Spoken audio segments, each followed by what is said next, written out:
Morning. Good morning. I think Marcus set the atmosphere. Talk back. I'm a preacher. We are in church. So I need to hear some feedback. I'm thankful today, and I'm also mindful of these clocks that are here. So that means my time is limited. But I'm thankful today to be here, to be part of this event, which is unbelievable. And the theme for this event is creating waves. I am the pastor of the First Corinthian Baptist Church in Harlem. But, all right. But more than that, I am a member of a faith community that believes in God and takes the teachings of Jesus seriously. I say that because many times in churches, we are so fixated on the ceremony, on the rituals, on the institution, that we forget about being committed to the teachings, the transformative, life-giving, empowering teachings that really edify the soul and transform the human spirit. At 1 Corinthians, we have a purpose statement. It is a statement that shapes us, that guides us, that forms who we are. Because one of the worst things to do in life is to move through life and to feel purposeless, as if there's nothing that governs your days, governs your life. Our purpose statement goes like this: we are an ever-evolving community of visionaries and dreamers who have been called by God to live the lives we were created to live, commanded by God to love beyond the limits of our prejudices, and commissioned by God to serve. I'm going to say it again. We are an ever-evolving community of visionaries and dreamers who have been called by God to live the lives we were created to live, commanded by God to love beyond the limits of our prejudices, and commissioned by God to serve. Called to live, commanded to love, commissioned to serve. Why is that important?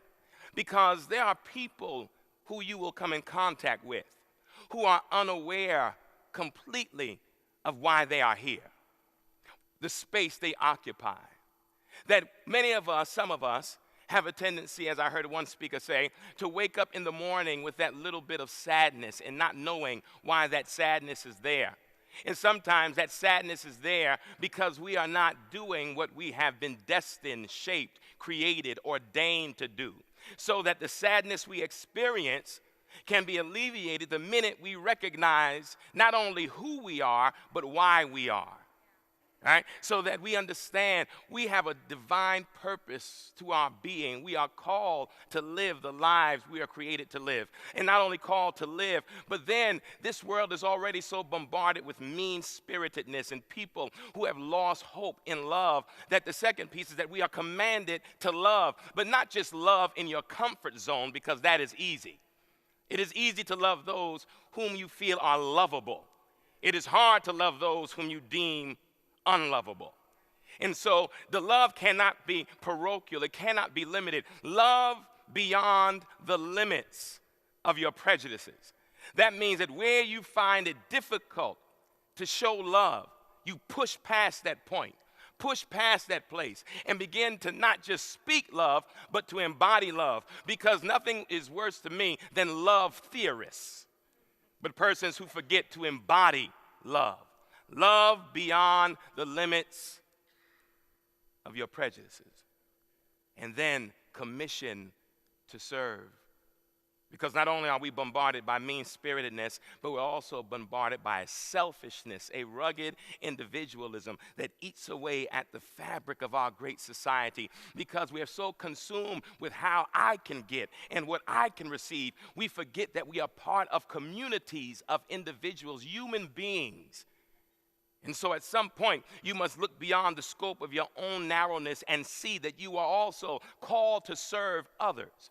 That is why we're here today, not just to get great ideas, but to understand that part of our commitment is beyond ourselves, to see the investment we can make in other people, called to live, commanded to love, and commissioned to serve.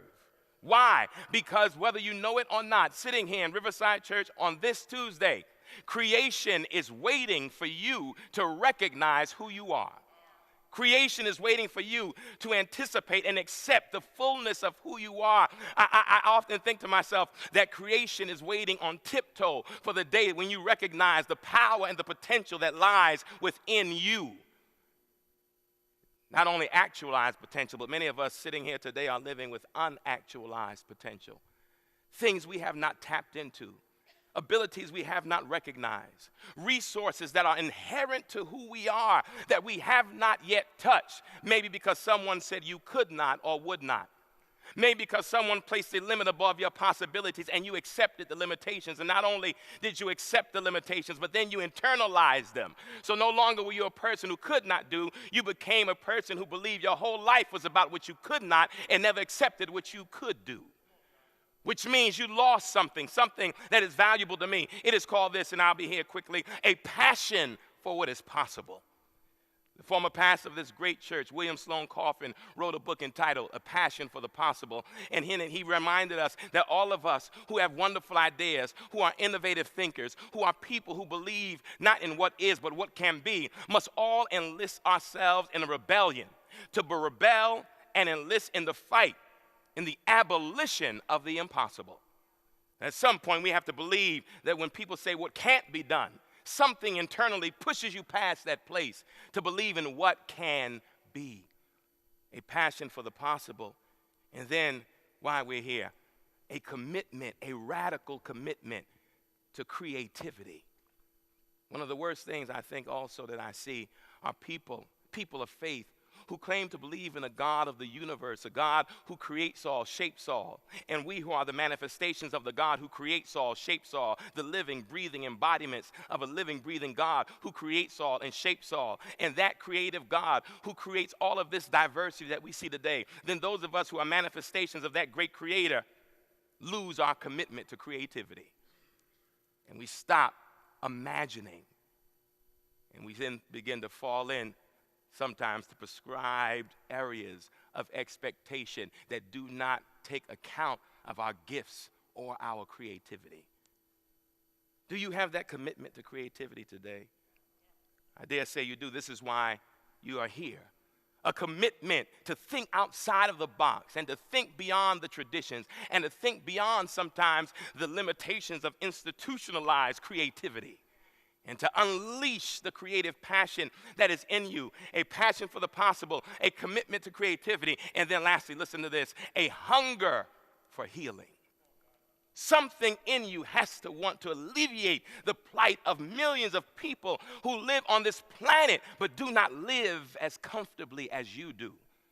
Your desire for healing and wholeness can not only be for you when you're going through your own situations that seek to undermine who you are. Your desire for healing and wholeness has to also be for those who are around you, and not just in your immediate community, but in this human community. Because one of the things that plagues us today is a loss of the capacity to take our humanity seriously. We are human beings first. And sometimes when we think of God, or even think of the one whose teachings I take seriously, Jesus, there are people say, oh, he was divine, he was the Son of God, he was a miracle worker. But what I've come to realize is this possibly, just maybe, what made Jesus so great is that he was more human than anyone else around him. That he took his humanity seriously. And if you take your humanity seriously, that means you take love seriously, and kindness seriously, and caring seriously, and imagination seriously, and creativity just as seriously. Maybe that's the challenge for us today. Even as you depart this place with wonderful ideas, new concepts, innovative things, can you take all of that and be more human? More human. Why? Because there are many of us in here as well who are weary of the evil we see around us, the devastation that we see. And I'll share this with you as I take my seat, something I heard. Evil people don't wait for permission from God to create the future they imagine. But good people, people of faith and creativity, sometimes wait for permission. And if they don't wait, they sit back and let God create that future instead of engaging themselves. You are here because you want to be an active participant in the future you believe is possible. Creation is waiting for you. Unborn lives are waiting for you. And at some point, you have to reach beyond the scope. Howard Thurman said this, and I take my seat. I'm tired of sailing my little ship far inside the harbor bar. I want to go out where the big ships float, out on the deep where the great ones are. And should my frail craft prove too slight for waves that sweep those billows o'er, I'd rather go down in a stirring fight than drowse to death by the sheltered shore. God bless you. Have a wonderful day. Take care.